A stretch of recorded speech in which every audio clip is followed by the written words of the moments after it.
this march is snaking its way through central London. To be honest, I wasn't expecting so many people because, there's a ceasefire yesterday. But there must be at least tens of thousands, if not more, people here marching through central London. From the river to the sea. What's your assessment of the recent conflict? Did the Palestinians win? Yeah, I think they certainly have demonstrated the will to dismantle the apartheid regime. They're quite prepared to do so. They are not prepared to wait anymore for the UN, for the EU, for Washington, for any other. They've taken things into their own hands, and I think we are into a new era in which freedom has become closer than ever. Do you think that the narrative has changed now? I mean, are the Zionists on the back foot? Are people going to still be scared about being accused of anti-Semitism, that kind of stuff?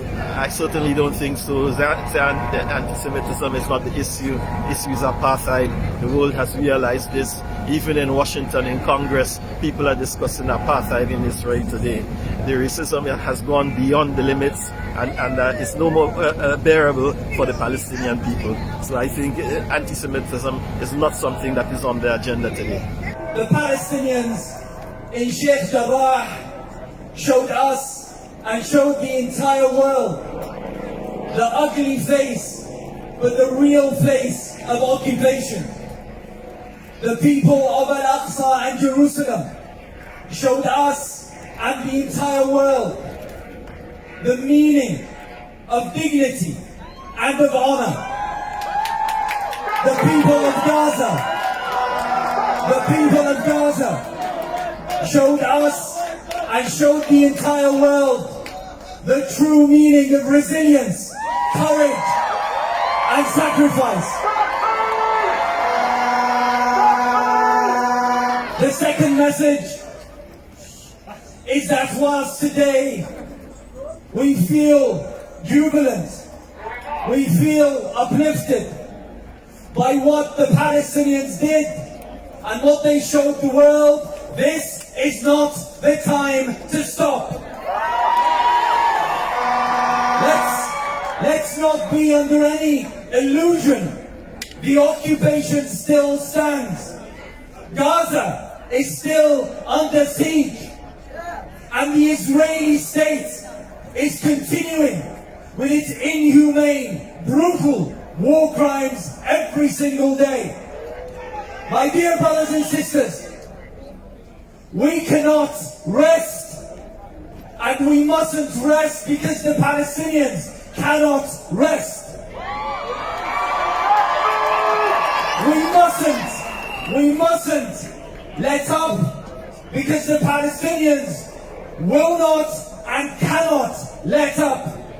And we cannot stop because the Palestinians cannot stop.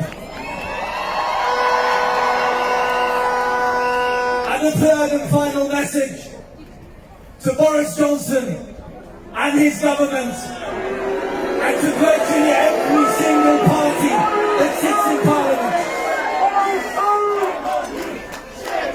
We must, here in London, we must own up to our historical responsibility in funding this process, in the calamities that has befallen the Palestinian people and the entire Middle Eastern region as a result of what happened here more than 100 years ago. We must stop our assistance and succor to the apartheid state of Israel. And last but not least, we saw what happened in Palestine.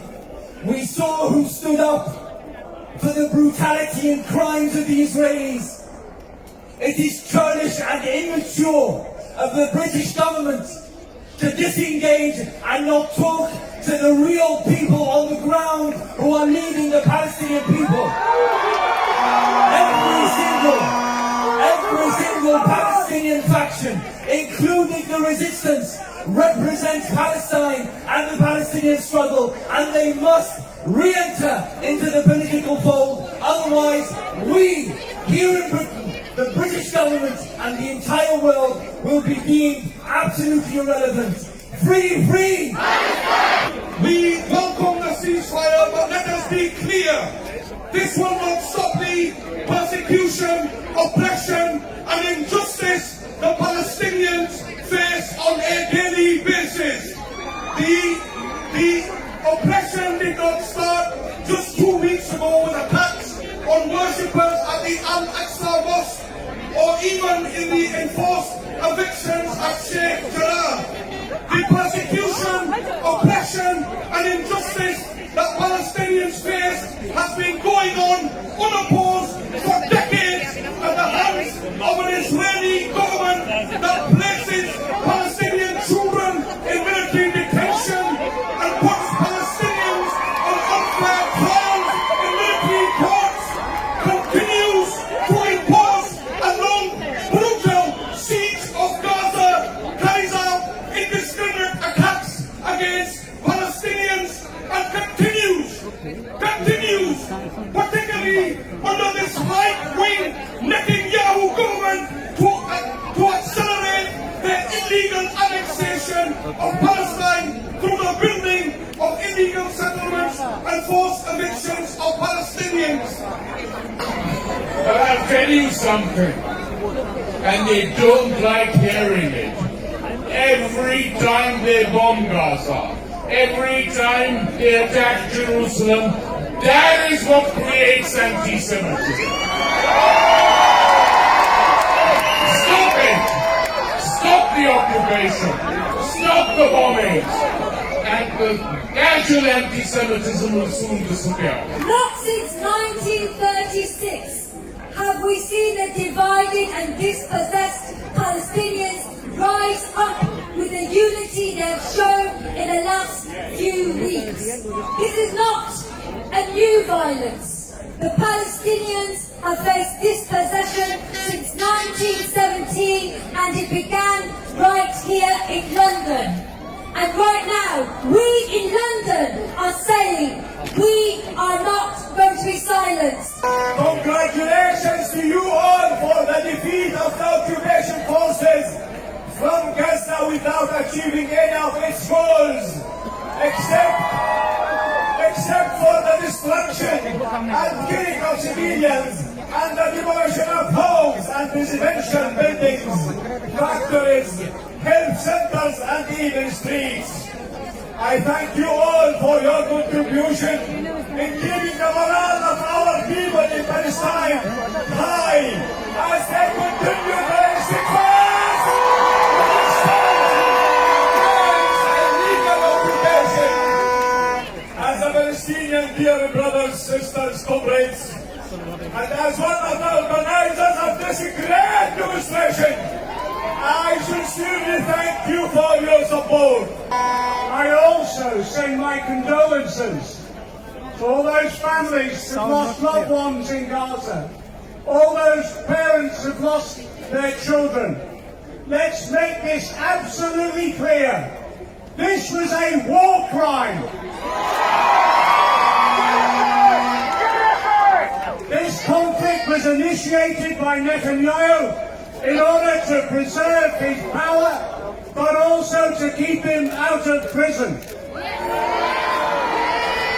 So let us all pledge that one day Netanyahu will be in prison.